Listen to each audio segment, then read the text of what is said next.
this talent coming up to this here stage. Remember, there's a list outside it, and this is an open mic later on. Yes. So if you guys want to sign up for the open mic, you got, some talent you want to display. You want to express yourself about those bumps in the road and ain't nobody paying your toll? This is the place to do it. And this environment, I think, encourages that. You know, I feel so creative in here. You know, I'm not a poet. You know, I don't have that. No, you know, I dabble every now and again. I thought you was. No, I felt that vibe. I'm an actor. You know, I'm an actor. Oh, really? Yeah. Give me, but I want you to try something right now. What? A little poetry. Just make up 2-3 lines. Come on, just do it. They want to hear it. They want it. You mean besides who gonna pay my toll? Besides who? No, go off for who gonna pay my toll. Start with that. That's the first line. See, that's our freestyling thing. You know, my brain don't work like that. You know, the way my brain is set. Y'all want to hear her do it? Say, do it. Peer pressure. It works. Do it. Do it. Do it. So, okay. Now you're just supposed to start. No, we're gonna do it again, and then she's just gonna start. Do it. Do it. Do it. You see, I loved hard once, but the love wasn't returned. I for not the man I died for. He wasn't even concerned. That's it.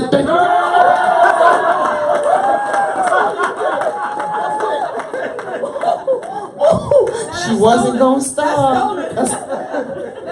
I gotta be honest. You know, that was stolen? Praise the Lord. No, that is one of my favorite artists. You know, Perm. At least he didn't rat you out. He was the only one who knew. I was like, oh, she's going in. The way my brain is set up, it don't work like that. It don't work like that.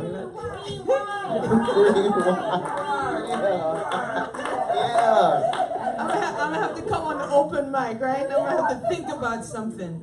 Channel something. Well, listen, we have a poet coming up next. You ready to hear some poetry? Snap your fingers. You ready to hear some poetry? Let me hear you say, yeah. Yeah. Coming up next to the microphone, I heard something real good about this here gentleman. Now you're going to be able to hear everything that he is about. Y'all make some noise for my man, Rudy. Rudy. One more time. Put your hands together. So I am someone who is emphatically in love with black women. Can you see that? You love that shirt? If you love the shirt and you want to buy it, just holler at me. I do sell it. This is my shirt.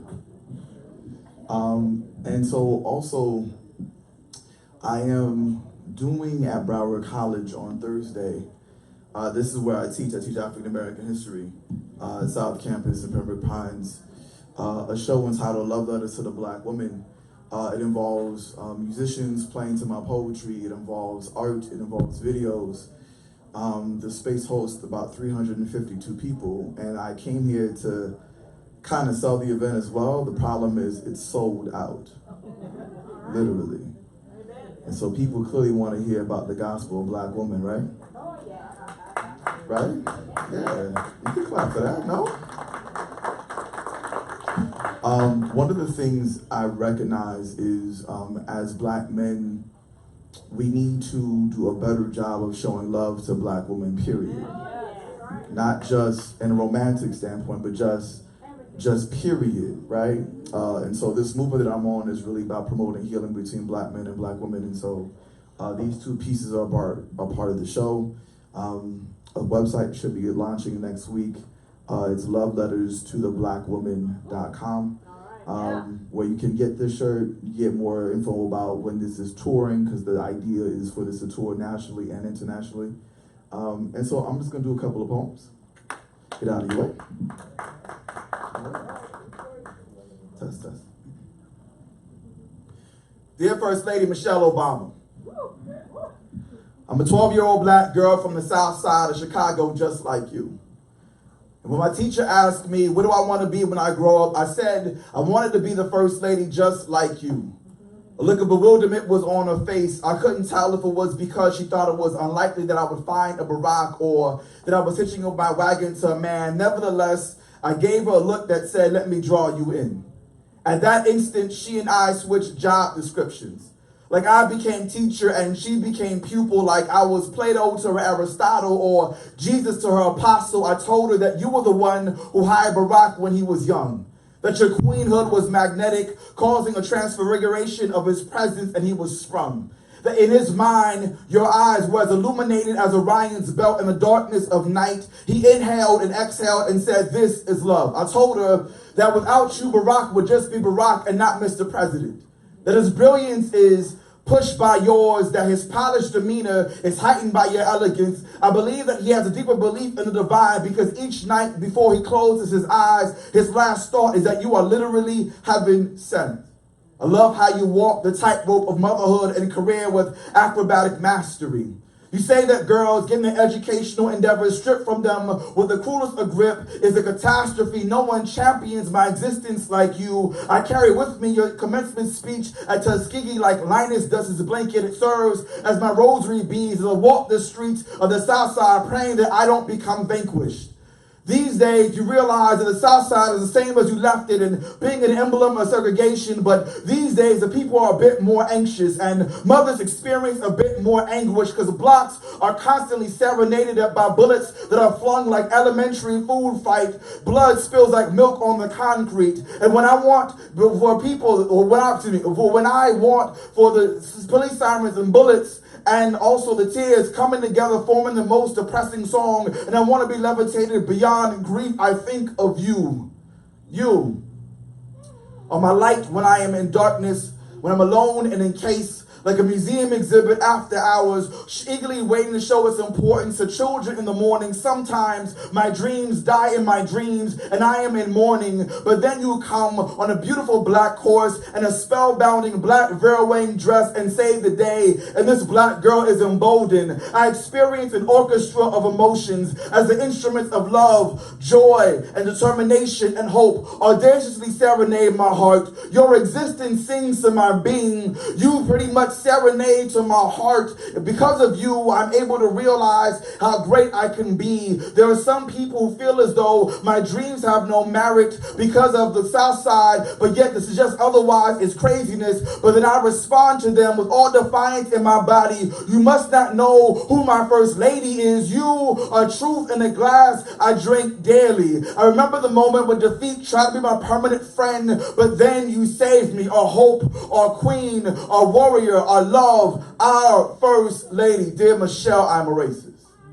I scour YouTube for videos in order to comment about how ungrateful you are to America and how pretty much you're a disgrace to this country. And when the cartoonist said that Melania will make the first lady great again and depicted you as a muscular freak, I thought it was funny. My hatred can only be described as apocalyptic. I feel like you can feel my hatred even though it is distant. When I realized on Facebook that it was Malia's birthday, I said that she was a delinquent with a poor mother for a role model. I listened to conservative talk radio, cling on it to it like it's my Bible in order for your name to be brought up, in order for it to be punctured in a way that is not fitting for First Lady, but at least it's fitting for you. At least that's what I tell myself. I say the Obamas hate America as religiously as I brush my teeth, but if I were to take true serum, I would share that you shatter my beliefs. I was taught that white is better than black, but you disproved that with a captivating diction, and I disproved that because poverty tried to strangle me like it's trying to kill me. I feel like my life is an affliction. In order to get my mind off of things, I drink a 6-pack of Budweiser and smoke a pack of Winston's. I figure that the cancer of the lungs or cancer of the liver will be sweeter than this existence because death will be better than this life. And when I want it to come sooner, I mix heroin and bourbon. You know what's bad when death can feel like life and day can feel like night. Because the truth is, when I open my eyes, I still have to face the reality that I'm unemployed and my children will never go to Harvard and experience a gap year where they can travel the world. And I know that I spoke bad about your daughter, but truth is, mine is a teenager with a baby on the way. I feel like my life is littered with mistakes, so I'm riddled with hate. So I say the Obamas are a disgrace to America because that is easier to say than to admit the brightness of the star that is you makes me feel as small as a germ. Being that honest feels like putting cyanide down my throat. So instead of clinging on to truth, I cling on to conservative talk radio like it's my birthright, and I cling on to racism like it's my birthright. But while you live in light, I slowly die in darkness. Dear First Lady Obama, I'm a black man that is emphatically in love with a black woman, and you are a reminder of why that is, and I thank you.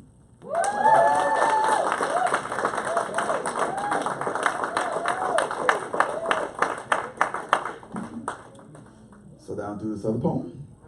Take a seat. This is for my mother. In the words of Tish Hyman, you are subway art. You, the most beautiful of the beautiful, the loveliest of the lovely. At times it felt as though you had a duct tape heart. At times it felt as though you had to gather pieces of yourself that were scattered in the universe in order to keep yourself intact. It's amazing how life can make us feel as though we are not full, but instead living in lack. Like so many little black girls, you were unaware of your light. You are a little girl from a big borough. You are Brooklyn's own, but you were unaware of your fight. Though you were a poem that God had never written before or after, the combination of cold winters and brick buildings made you unaware of your price. And I realized that there's no words, no numbers that can define your worth. I know that I'm biased because I'm the biggest fan you ever had in your life, if I could. But share with your younger self that you are not alone, for there were other younger selves who felt imprisoned by uncertainty. I believe that doubt is the worst cell. And humanity is certainly frail, but the body speaks of redemption because divided cells lead to new life being formed. Therefore, we realize that we are weakened in order to become potent. Even though we're divided, we are multiplied. We are derailed in order to gain focus. Self-doubt is a part of the journey of becoming the dopest. You are dope, sis. I say sis in the grand context of humanity, but you, my dear mother, have a spirit that is ferocious. Even the days of you playing hopscotch, it didn't matter that at the time you didn't know it. You now know where your hope lives, and you now know how strong your faith is, because when the doctor said to terminate your pregnancy because of the amount of blood you bled, your ears acted as though they have never heard of something so flagrant. You fully knew what you were faced with. You were willing to die. Psalm 23 served as a permanent fixture on your readings playlist.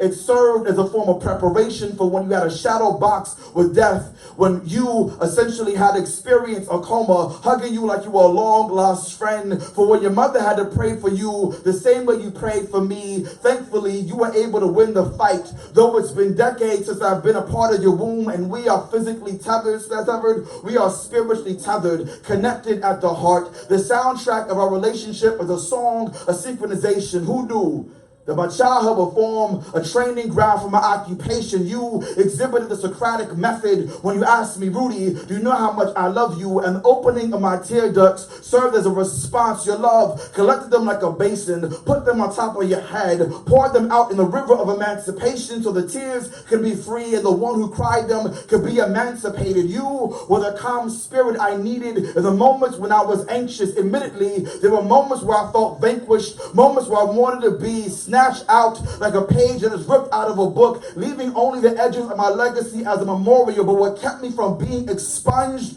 was your love. Those moments where I felt I wasn't enough were interrupted by the thought that not only was I your son, but you saw me as the sun, an illuminating force that blazed a path towards your purpose. So when I chased my purpose like it stole money from me and felt it was beyond my reach, I ignored fatigue, pushed until I was able to hold on to it like it was a long lost friend, until a low sense of self-worth experienced its death. And I know that in large part, the reason why I was able to feel worth is because you served as a verse of scripture of hope I needed when I resided in doubt. Now the sky is the ground I walk on. I find myself having conversations with the constellations, and moments of meditation I hear the Spirit of God giving messages of liberation, and you help paint the picture. Your signature is on the canvas of my life. You, dear mother, are an artist. Your colors shine bright. You, mother, are a teacher. You taught me how to be my mama's boy without being a mama's boy, to open a door for a woman every chance I get, to sow kind words together until I'm able to make a quote of saying, to make the full forgotten finally feel as though they're getting attention. And sometimes all I can do is look at you and smile, because there's no way I can articulate how much you mean to me. The greatest compliment I ever received was when a woman said, your mother must be proud because it acknowledged that I am your child. Dear younger version of my mother,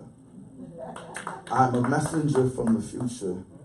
And I'm here to tell you that you are the most beautiful person alive. And though you may not know it now, in July of 1983, you'll begin to understand why. This has been a pleasure. Thank you so much.